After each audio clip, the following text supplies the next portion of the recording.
তো আজকে আমি আপনাদেরকে দেখাবো মানে চ্যাট জিপিটির সাথে আমি সরাসরি কথা বলবো যে আমাদের সংসারে ঝামেলা কেসাল বেজাল কি ছিল এই বিষয় নিয়ে একটু আলোচনা করবো। আপনারা সবাই সাথে থাকবেন। দেখেন এই যে প্রথমে আমি চ্যাট জিপিটি চালু করলাম, চ্যাট জিপিটির সাথে আমি কথা বলবো।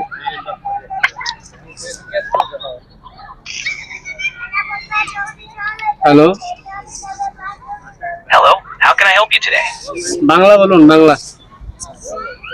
অবশ্যই, আপনি কিভাবে সাহায্য করতে চান? আমি আপনাকে দুই একটি মানে প্রশ্ন করতে চাই, আপনি কি উত্তর দিতে রাজি আছেন? আমি প্রস্তুত। আপনি যা জানতে চান জানতে পারেন। আমি জানতে চাই যে বর্তমান সমাজে আমাদের সংসারে পারিবারিক মানে বউ শাশুড়ির মাঝে অধিকাংশ বেশিরভাগ মানে ঝামেলা কেসাল বেজাল ঝগড়া, মানে এটার সমাধান যদি আপনার কাছে থাকে প্লিজ আপনি একটু সমাধানটা দেন আমাদের দর্শকদেরকে।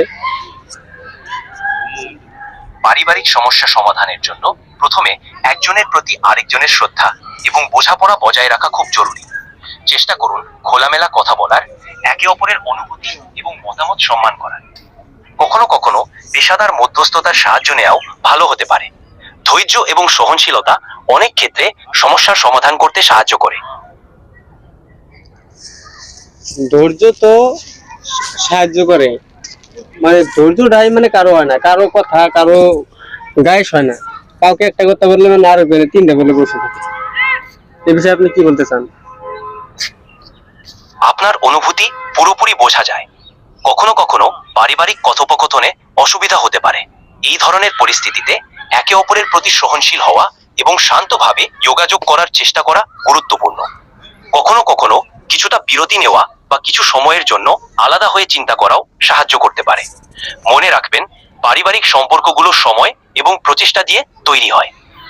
তো যাই হোক, আমরা চ্যাট জিপিটির কাছে প্রশ্ন করলাম যে পারিবারিক সমস্যার সমাধান বউ শাশুড়ির ঝগড়া। আপনারা শুনলেন যে কি সমস্যার সমাধান দিল। সমাধান আপনারা কি বুঝলেন অবশ্যই কমেন্টে জানাবেন। আর একটা কথা বলছি কিন্তু, যে কোনো সময়ই মানে দুইটা তিনটা প্রশ্ন করা হয়েছে, একবারও কিন্তু বলে নাই যে আত্মীয় স্বজনদের ডাইকে পাড়াপড়শি প্রতিবেশীদেরকে ডাইকে মানে সমস্যার সমাধানের কথা।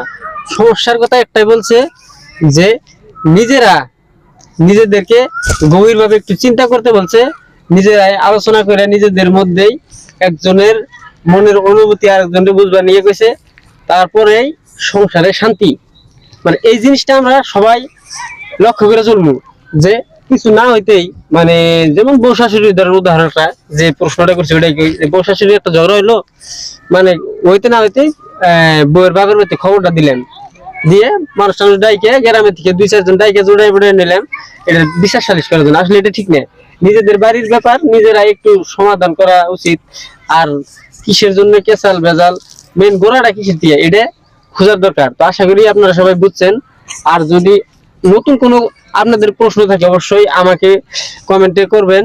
আমি এই চ্যাট জিপিটির সাহায্যতে, এই গুগলের সাহায্যতে আমি আপনাদেরকে পুরাপুরি ভাবে সমস্ত ডিটেলস দেওয়ার চেষ্টা করবো। কি বলো ভাই?